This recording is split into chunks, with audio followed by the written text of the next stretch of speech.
deixando perder.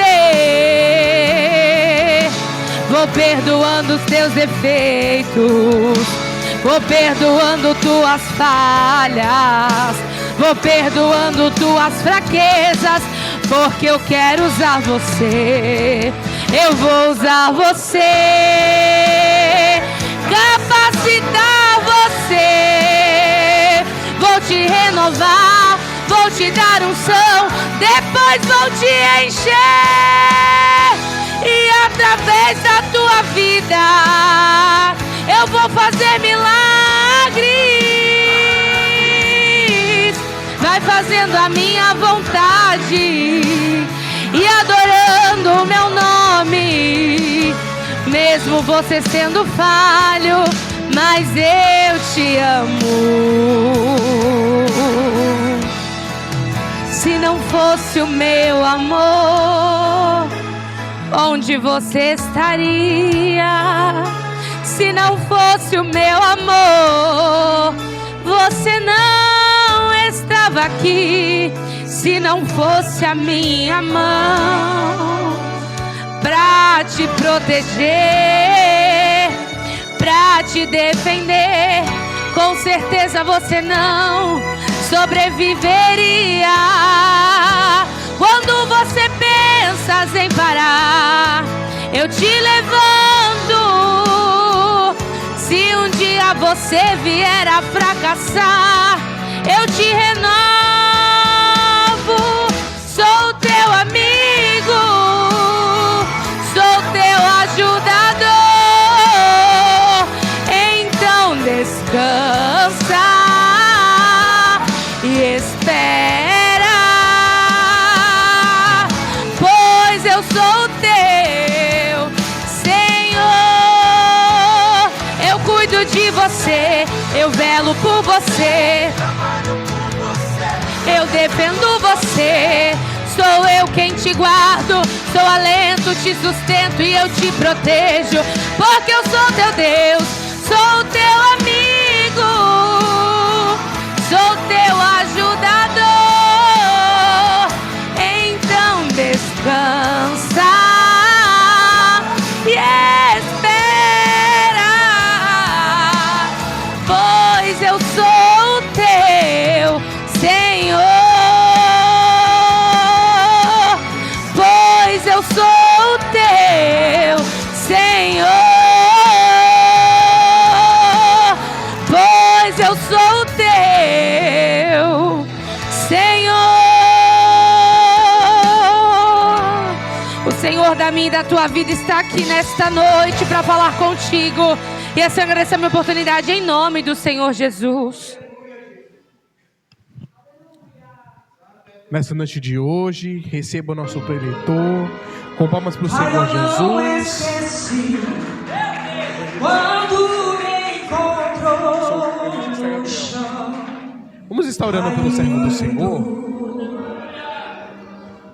Maravilhoso Deus e eterno Pai, Senhor, nesta noite de hoje, Pai, teu servo veio aqui, Senhor, servir, Pai, a tua obra, Pai, enquanto ele pregou, Senhor, a tua palavra, Pai, que o Senhor, Papai, possa fazer, Senhor, o sobrenatural, Pai, na vida dele, Senhor, enquanto ele prega, Senhor, usa teu servo, Pai, de uma maneira, Senhor, que ele nunca foi usado, Papai, enquanto ele faz a tua obra, Senhor, derruba uma chuva de bênção abundante em nome do Senhor Jesus, amém? Receba o evangelista Alexandre com palmas para o Senhor Jesus. Glória a Deus. Glória a Deus. Meus irmãos, cumprimento a todos com a paz do Senhor. Abra sua Bíblia no tema da campanha, 1 Reis, capítulo 18. Vou ler versículo 30 até o 32. Quantos irmãos procuram? Eu quero louvar a Deus pela rica oportunidade. Quero louvar a Deus pela vida do evangelista Memphis, também do evangelista Gabriel. Deus abençoe a cada obreiro, a cada obreira, cada membro desta casa. Deus abençoe a todos que estão nessa peleja. Quem achou a palavra de Deus diz amém? Então Elias disse a todo o povo: chegai-vos a mim. E todo o povo se chegou a ele. E Elias reparou o altar do Senhor que estava em ruínas.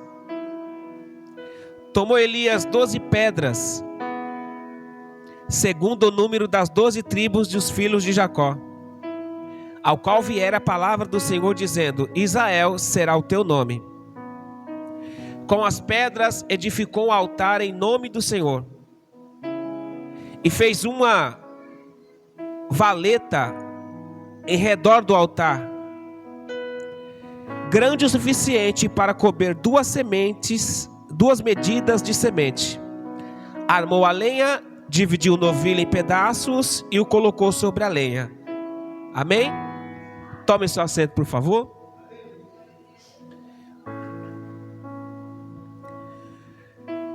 Meus irmãos, o capítulo 17 e o capítulo 18 de 1 Reis, a gente sabe de cor e salteado que Israel está passando por um declínio espiritual tremendo. Pois Acabe, que reina sobre Israel, está debaixo da idolatria. Acabe não está seguindo mais os caminhos do Senhor.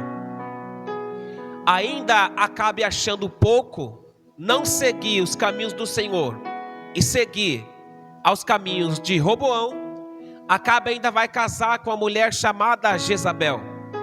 Jezabel mandava em Acabe, ao ponto de Jezabel introduzir a idolatria sobre Israel. Todo mundo agora não diziam mais que Deus era que mandava pão, Deus que mandava orvalho. A partir de agora, quem manda pão, quem manda orvalho era Baal, segundo Jezabel e seus ensinamentos. Elias vai aparecer nesse cenário de declínio espiritual. Elias vai dizer para Acabe, que diz assim: segundo as minhas palavras, não vai chover. E a Bíblia diz que não choveu 3 anos e 6 meses. Deus vai dar uma ordem para Elias dizendo: agora foge, porque Acabe procura te matar. Elias obedece à voz de Deus, foge, vai para a torre de Querite, ali é alimentado por Deus. Deus usando os corvos para alimentar Elias. A fonte seca e ele vai para uma viúva. E essa viúva sustenta Elias também com pão. Só que a Bíblia vai dizer que Elias vai se encontrar com Acabe e vai dar uma ordem, ou fazer um pedido para Acabe. No capítulo 18 e no versículo 19, quando Elias se encontra com Acabe, Elias vai fazer um desafio.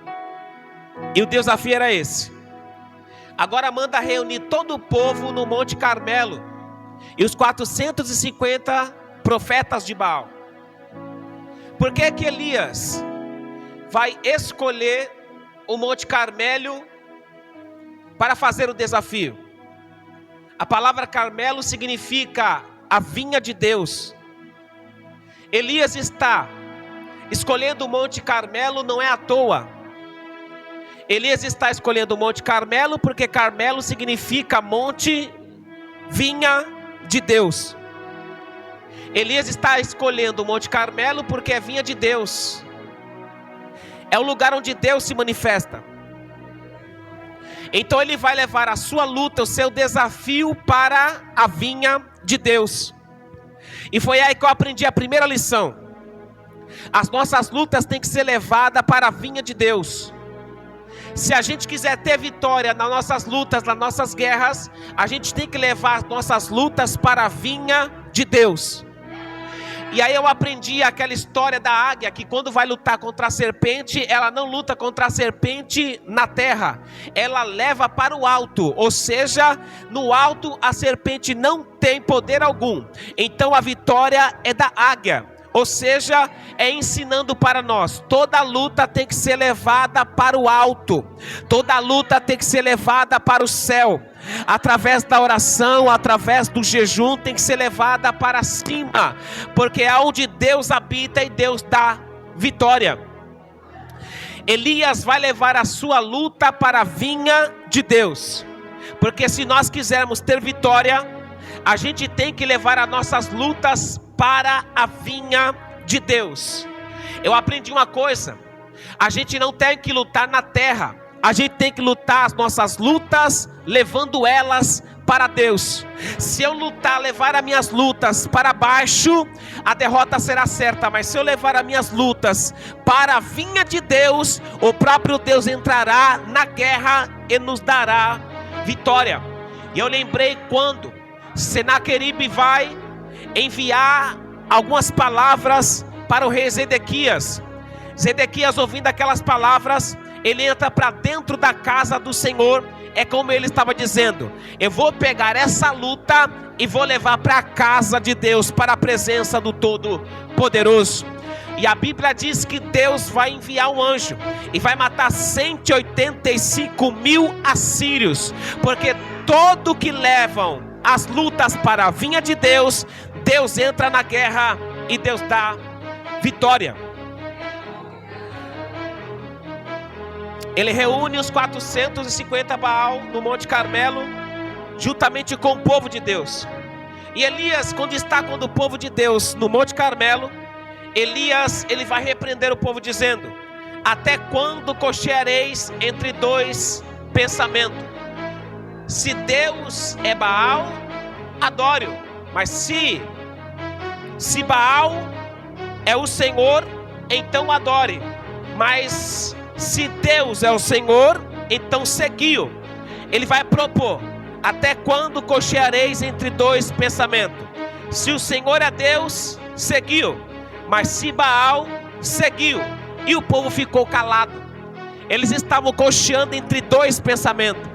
Eles estavam adorando a Deus e estavam adorando a Baal.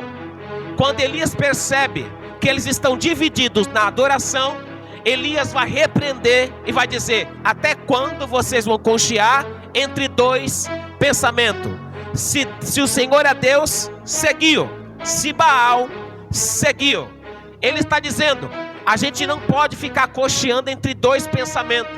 A gente não pode estar adorando a Deus e adorando a Baal ao mesmo tempo. A gente não pode estar com um pé no mundo e um pé na igreja ao mesmo tempo.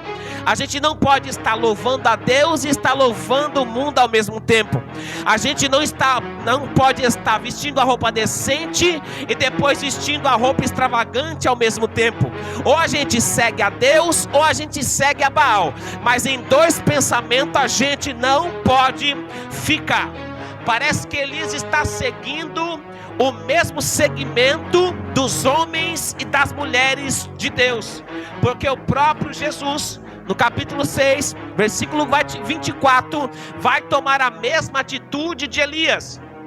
No capítulo 6, versículo 24, ele vai dizer: não podeis servir a dois senhores, há de amar a um e odiar o outro, há de se dedicar a um e desprezar o outro. O próprio Jesus também está repreendendo o povo que está entre dois pensamentos. O apóstolo Tiago também vai seguir o mesmo segmento. No capítulo 4 e no versículo 8 de Tiago, ele vai dizer: chegai-vos a Deus e ele chegará a vós. Limpai as mãos, pecadores, e vós de coração dividido, purificai o vosso coração. Ele está chamando a atenção para quem está com o coração dividido. O próprio Jesus, já ressurreto na ilha de Pátimos, vai dizer para o apóstolo João, no capítulo 3 e versículo 15, mandando João escrever a carta para a igreja de Laodiceia. No capítulo 3, versículo 15, ele vai dizer: eu conheço as tuas obras, que nem és quente e nem é frio. Quem deras fosse quente ou frio. Então Elias está repreendendo, Jesus está repreendendo, Tiago está repreendendo, e Jesus ressurreto também repreende a igreja de Laodiceia, que está com o coração dividido. A palavra que Deus tem aqui hoje é: Deus não quer ninguém com coração dividido. Deus quer a gente entregue a Ele de corpo, alma e espírito. Deus não quer a gente adorando a Baal e depois adorando a Deus. Deus não quer a gente adorando o mundo e depois adorando a Deus. Deus não quer a gente louvando o mundo e depois louvando a Deus. Deus não quer a gente se vestindo comportado e depois com veste extravagante. Deus, Ele quer nós de corpo, alma e espírito. Até quando cocheareis entre dois pensamentos? E Elias vai continuar dizendo ao povo: só eu fiquei dos profetas do Senhor, mas os profetas de Baal são 450. Isso aqui me chamou a atenção. Ele está dizendo: só eu fiquei como profeta do Senhor. É melhor estar sozinho como profeta do Senhor do que ser 450 profetas de Baal. Elias não sabia, mas ele não estava só. Deus tinha separado mais 7.000 que não se dobraram diante de Baal. Elias não estava sozinho. Elias não estava sozinho. Aleluia. Só eu fiquei dos profetas do Senhor. E vocês são 450 profetas de Baal. Eu aprendi uma lição poderosa aqui. É melhor eu andar sozinho com Deus do que eu andar com multidão sem Deus. É melhor eu andar sozinho com Deus do que andar com a multidão sem Deus. Aqui Elias está sozinho, mas tem 450 profetas de Baal no Monte Carmelo. Mas eu prefiro andar sozinho com Deus do que andar com a multidão sem Deus. Elias se enganou, porque no capítulo 19 e no versículo 18 de 1 Reis, Deus tinha separado 7.000, com mais 50 que Obadias separou em um lado, em uma caverna, mais 50 em outra caverna. Então são 7.100 profetas que não se dobraram a Baal. Só que Elias não sabia. Elias pensou que estava só. Elias pensou que só ele tinha o ministério, mas Deus tinha separado mais 7.100 que não dobraram os seus joelhos a Baal. Aleluia, louvado seja o nome do Senhor. Aleluia. Não é só eu que prego, não é só você que canta, não é só você que dirige, não é só você que faz as coisas. Deus ainda separou 7.000 que não dobraram o joelho. É Deus dizendo: se Elias não quiser, eu tenho 7.000 separados. Quem não quiser pregar tem 7.000 separados. Quem não quiser cantar, eu tenho 7.000 separados. Mas a obra de Deus não para. 7.000 profetas, 450 com mais 400 de Azerá, são 850 profetas de Baal contra um homem só, que é Elias. E aí o que me chama a atenção é que os 850 profetas de Baal se retalharam, clamaram o dia todo e nada de Baal mandar fogo. Elias sozinho clamou ao Senhor Todo-Poderoso e Deus mandou fogo do céu. Deus só está procurando uma pessoa para mandar fogo do céu. Deus está procurando um corajoso para fazer uma revolução na terra. Aleluia. Deus está procurando um corajoso como Elias, para Deus rasgar o céu e mandar fogo na terra. E quando Deus achou um corajoso na terra, Deus deu vitória. No capítulo 15, verso 14 dos Juízes, Deus achou Sansão corajoso e deu vitória para Israel. Em 2 Samuel capítulo 23, do 11 ao 12, Deus achou um corajoso chamado Samar e protegeu o campo cheio de lentilhas. Deus deu vitória. Deus achou Davi corajoso e Deus deu vitória para Israel, derrubando o gigante por terra. Deus achou uma menina escrava na casa de Amã e Deus deu vitória para Amã. Tiago 5,16 está escrito: a oração de um justo pode ir muito em seus efeitos. Deus está procurando alguém corajoso para dar vitória para alguém na terra. Glória seja o nome do Senhor. Elias está só contra 850 profetas de Baal. Agora o que chama a atenção é que o próprio Elias vai dizer que eles comem na mesa de Jezabel. Aleluia! Esses 450 profetas de Baal, com mais 400 de Azera, são profetas que comem na mesa de Jezabel. Eles comendo na mesa de Jezabel, eles têm que profetizar o que Jezabel quer. Eles têm que profetizar o que Jezabel se agrada. Eles têm que profetizar o que vai levantar o ego de Jezabel. Porque eles comem da mesa de Jezabel. Eles comem o pão da idolatria. Eles bebem o vinho da idolatria. Por isso eles têm que profetizar aquilo que Jezabel se agrada. Todos que são vendidos têm que pregar o que alguém que pagou quer. Todos os que estão vendidos têm que cantar para aquele que pagou quer que ele cante. Mas profeta que é profeta de Deus, que não é vendido e nem come na mesa de Jezabel, ele fala o que Deus manda e não o que Jezabel quer ouvir. Todos os que são comprados, todos os que são vendidos, sempre vai fazer aquilo que o comprou está querendo fazer. Mas profeta de Deus que não é vendido na terra e nem come na mesa de Jezabel, faz o que Deus manda. E se Jezabel não gostar e fizer cara feia, o problema é dela. Mas profeta de Deus fala o que Deus quer, manda o que Deus quer e faz o que Deus quer. Glória seja dada ao nome do Senhor. Elias vai dar orientação. Vocês são mais do que a mim. Cada um pegue o novilho. Vocês cortem o novilho, coloquem em cima da lenha. Eu cortarei o meu novilho, colocarei em cima da lenha. O Deus que responder com fogo, esse é Deus.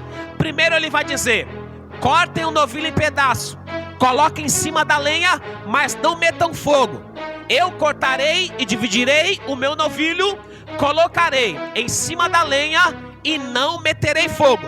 Como a gente vai fazer? Simples, vamos clamar. Vocês clamam ao seu Deus e eu invocarei o nome do Senhor. E o Deus que responder com fogo, esse será Deus. A pergunta que eu fiz para mim foi essa: por que Elias está pedindo para que Deus responda com fogo? Muito simples. Porque ele não disse com água? Porque ele não disse com vento? Porque ele disse com fogo? Porque o nosso Deus, ele é fogo consumidor. Deus é fogo consumidor. Em toda a Bíblia Sagrada, Deus sempre se manifestou através do fogo. Êxodo 3, Deus se manifestou com fogo e falou com Moisés. Levítico 9:24, sai o fogo do Senhor e consumiu o holocausto. Hebreus diz que Deus é fogo consumidor. Ou seja, Elias não está está inventando moda. Elias está seguindo um padrão bíblico. Porque para mandar fogo do céu, para que Deus mande fogo do céu, melhor dizendo, a gente não precisa inventar moda. Para Deus mandar fogo do céu se manifestar na igreja, a gente não precisa inventar moda. É só a gente seguir o que já está escrito e Deus se manifestará. Elias não está inventando algo novo. Elias está seguindo o que já está na Bíblia, o que já é bíblico. O que me chama a atenção é que nesses últimos dias a gente está inventando moda demais para chamar a atenção. A gente está inventando moda demais para ganhar alma. A gente está inventando moda demais para chamar a atenção do povo. O que vai chamar a atenção do povo não é entretenimento. O que vai chamar a atenção de povo não é a gente inventar algo novo. Elias disse: o Deus que responder com fogo, ou seja, é algo que já existia, é algo que é bíblico, é algo que é o próprio Deus. Ele não está inventando algo novo para fazer Deus enviar fogo do céu para a terra. Ele só está seguindo algo que já está escrito e que já aconteceu, para a gente ganhar alma para Cristo, para Deus se manifestar, para a alma se converter e alguém ser batizado. A gente não precisa inventar algo novo, é só a gente pregar a Bíblia Sagrada e Deus se manifestará. Ele pede para que mande fogo, Deus que manda fogo, porque Elias não está inventando moda. Elias não está inventando algo novo.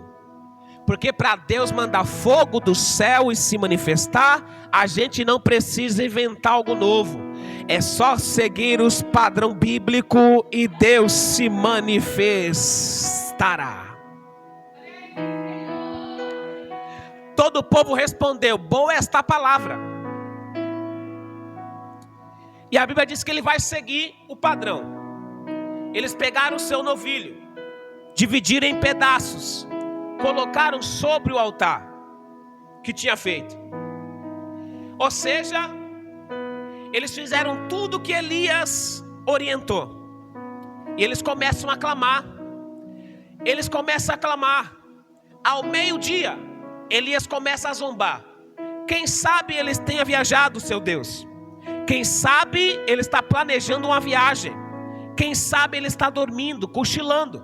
Elias começa a zombar do Deus Baal, dos profetas de Baal. Quando eles acabam de clamar e vê que ele não responde, eles vão fazer coisa pior. A Bíblia diz que eles vão começar a se retalhar. Eles vão começar a se cortar, como era costume da adoração a Baal. O que me chama a atenção é que a adoração a Baal, o costume era se retalhar, o costume era se cortar. A adoração a Deus é diferente. Eu não preciso me cortar exteriormente, eu só preciso quebrantar o meu coração para adorar o Todo-Poderoso. Nada aconteceu. Passou meio-dia, continuaram a profetizar e nada aconteceu e nem resposta veio. Versículo 30. Elias disse ao povo: chegai-vos a mim. Todo o povo se chegou a ele. Elias, a primeira coisa que Elias vai fazer não é cortar o novilho em pedaços. A primeira coisa que Elias vai fazer é reparar o altar que estava em ruínas. O altar tinha sido destruído. O altar tinha que ser reparado. O altar tinha que ser erguido. O altar tinha que ser consertado para colocar o novilho dividido em pedaços em cima dele. Por quê? Porque altar quebrado não tem como colocar o holocausto. Não tendo como colocar o holocausto, não tem como Deus derramar fogo do céu. Então altar quebrado não traz presença. Altar quebrado é ausência da presença. Primeiro, para Deus derramar o fogo no altar, para Deus derramar fogo do céu, o altar tem que ser reparado. O altar tem que ser reconstruído. O que me chama a atenção é que Elias não vai construir um novo altar. Elias vai restaurar o mesmo altar que está quebrado. Por quê? Porque altar quebrado não é desprezado por Deus. Altar quebrado, Deus só quer que você reconstrua e restaure altar quebrado. Mas mudar o altar, Deus não muda. Deus só quer que restaure o altar que está quebrado. Elias não inventou o alto altar. Elias não levantou um altar novo. Elias restaurou o antigo altar que estava quebrado. Está entendendo não, né? Se o teu altar se quebrou, Deus está dizendo, eu não lanço fora. Se o teu altar se quebrou, Deus está dizendo, é só restaurar esse mesmo altar. É só restaurar. Ele restaura o altar, porque antes do fogo descer, a gente tem que restaurar o altar que está em ruínas. O altar que está em ruína tem que ser restaurado primeiro.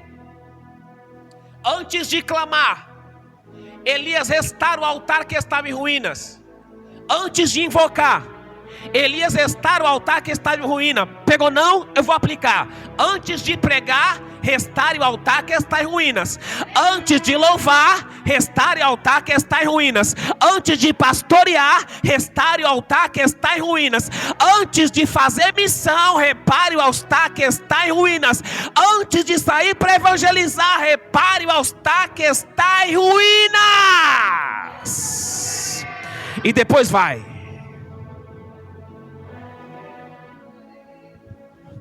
Ele repara o altar que estava em ruínas. E como que ele faz isso? Elias toma 12 pedras. Por que 12? Porque as 12 pedras representam as 12 tribos de Israel. Nessa época, as 12 tribos estavam divididas. 10 para o reino do norte e 2 para o reino do sul. Quando Elias pega 12 pedras na frente do povo, ele está dizendo, vocês estão divididos. Quando eu peguei as 12 pedras, Elias está dizendo, a unidade do povo. Ou seja, era Elias pregando para o povo, Deus quer unidade. Por isso ele pega 12 pedras representando a unidade de Israel. Sabe por quê? Porque não há fogo aonde não tem união.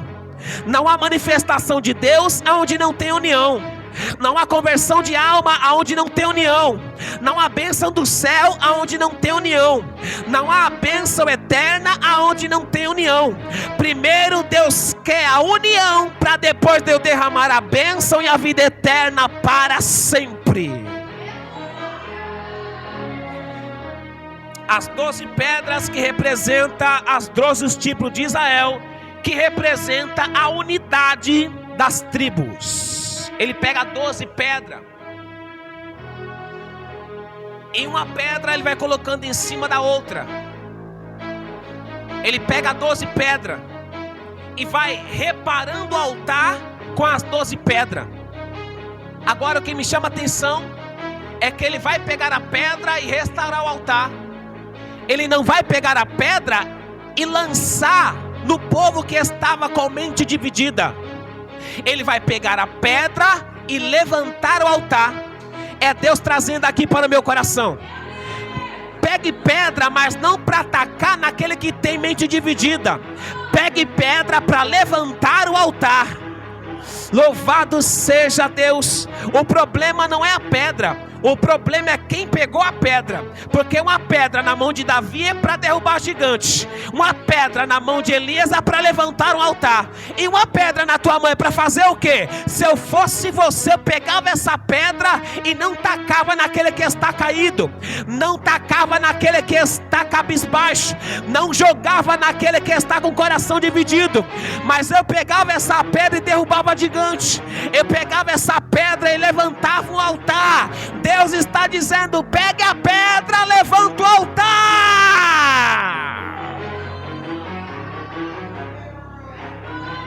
Glória seja dada ao nome do Senhor. Pegou 12 pedras e reparou o altar. 12 pedras, que significa a unidade das tribos. É ele pregando: Deus só derrama fogo aonde tem união. Deus só derrama fogo aonde tem concordância. Deus só derrama fogo aonde todos estão no mesmo propósito. Deus só derrama fogo aonde todos estão no mesmo pensamento. Deus só derrama fogo aonde todo mundo está com a mente igual. Deus só derrama fogo quando todo mundo está no mesmo propósito. Glória a Deus. Com as pedras edificou o altar em nome do Senhor.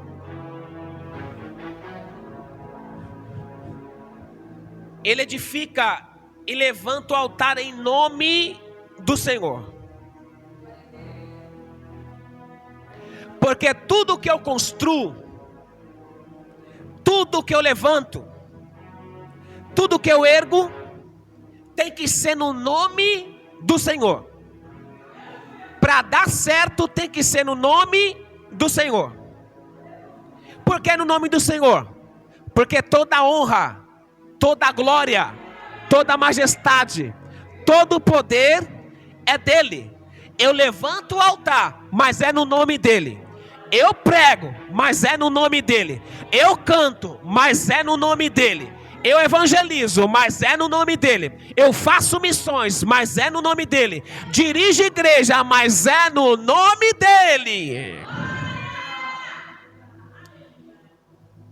Ele fez um rego no altar e pediu para que o povo enchesse 4 cântaros de água.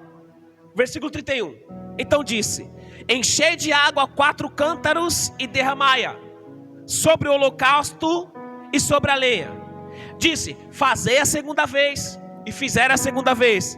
Fazei a terceira vez, e fizeram a terceira vez. Agora, para quê que Elias está pedindo?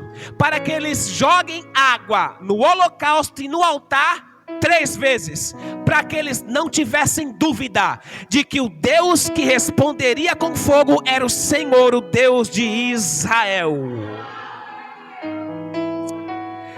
Glória a Deus. Deus vai fazer coisas para que você não tenha dúvida que é Deus que está fazendo. Deus vai fazer coisa que para você não ter dúvida, Deus vai fazer quando a coisa for bem difícil para fazer. Fogo natural não consumia as águas e nem o holocausto e nem as pedras. Somente fogo de Deus poderia consumir. A água correu ao redor do altar, encheu também a valeta. Quando chegou a hora da oferta de cereais, que são 3 horas da tarde, o profeta Elias aproximou-se e disse: veja que tinha a hora certa. E ele ora: ó Senhor, Deus de Abraão, Deus de Isaque e Deus de Jacó, manifeste-te hoje que tu és Deus em Israel, e que sou teu servo, e que segundo a tua palavra fiz todas essas coisas. 3 pedidos. Primeiro, manifesta-te hoje que tu és Deus em Israel. Segundo, e que eu sou teu servo. Terceiro, e que fiz segundo a tua palavra. Respondeu o Senhor: responde-me, Senhor, responde-me, para que este povo conheça que tu, Senhor, és Deus, e que fizeste retroceder o seu coração. Qual é a intenção de Elias orar, pedindo para que Deus derrame fogo do céu? Não era para ele se vangloriar, não era para ele ter seguidores, não era para ele ter fama, não era para ele ter status. Segundo a oração dele, a gente entende que Elias pede para que o Senhor derrame fogo do céu, para que o Senhor se manifeste, para que o povo entendesse que Ele é Deus. Você pode até pregar, mas pregue para que o povo entenda que Deus é Deus. Você pode até cantar, mas cante para que o povo entenda que Deus é Deus. Você pode até evangelizar, mas evangelize para que o povo entenda que Deus é Deus. Glória a Deus. Essa era a intenção de Elias. Que Deus se manifestasse, que eles reconhecessem que Elias era servo de Deus, para que o povo que estava com o coração dividido entrasse logo na linha e soubesse que Baal não era Deus e que Deus, o Senhor dos Exércitos, era Deus verdadeiro. A gente pode até pregar, se fogo do céu descer, não é para a gente ter fama. A gente pode até cantar, se Deus se manifestar, não é para ter status. A gente pode até pregar, mas o objetivo é um só. Qual? Fazer com que o povo que está entre dois pensamentos conheça que só o Senhor é Deus e siga o Senhor. Para que o desviado volte para o caminho do Senhor. Para que aquele que não aceitou Jesus reconheça que Jesus é o Senhor e aceite Jesus como Salvador. Amém? Vamos colocar de pé?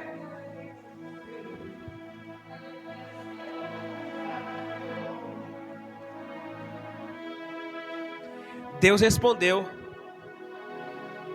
Então caiu fogo do Senhor e consumiu o holocausto. Olha só, consumiu. Quando o fogo de Deus caiu do céu, o fogo consumiu o holocausto, o fogo consumiu a lenha, o fogo consumiu as pedras e o fogo consumiu a água que estava na valeta. Ou seja, quando o fogo de Deus se manifestar, ele se manifesta para fazer a obra completa e não pela metade. Deus vai fazer a obra completa e não pela metade. Senhor nosso Deus e nosso Pai, o povo reconheceu e disse: só o Senhor é Deus, só o Senhor é Deus. Manifesta-te entre nós, para que todos nós reconhecemos que o Senhor é Deus, nos céus, na terra e embaixo da terra, em nome de Jesus, amém.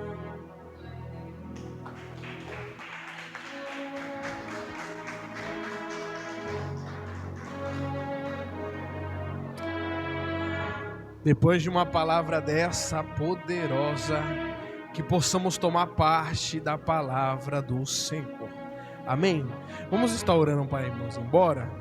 Maravilhoso Deus e eterno Pai, Pai amado, Pai querido, Senhor dos senhores, nesta noite, Pai, eu venho te agradecer, Senhor, pelo teu filho, Pai, que veio até aqui, Senhor, pregoar, Senhor, a tua palavra, Pai.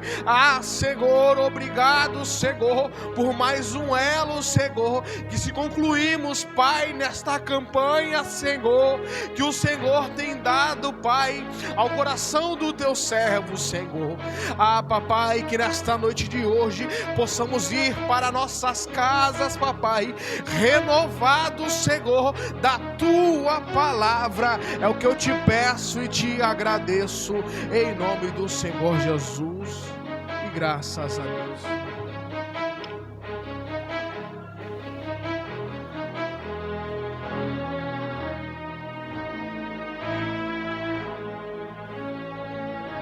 Sexta-feira, vamos fazer uma pequena reunião após o culto. Rogo orações pela vida do evangelista Manfi, que as suas filhas se encontram enfermo. Também da irmã Daniele e sua filha Ayla. Que possamos orar pelos nossos irmãos e estarmos todos juntos na sexta-feira. Amém? Que a graça de Jesus Cristo, o amor de Deus e a comunhão do amigo Espírito Santo que esteja com todos, todo aquele que crê, diz e se Deus é por nós, e agindo Deus, ninguém, amém.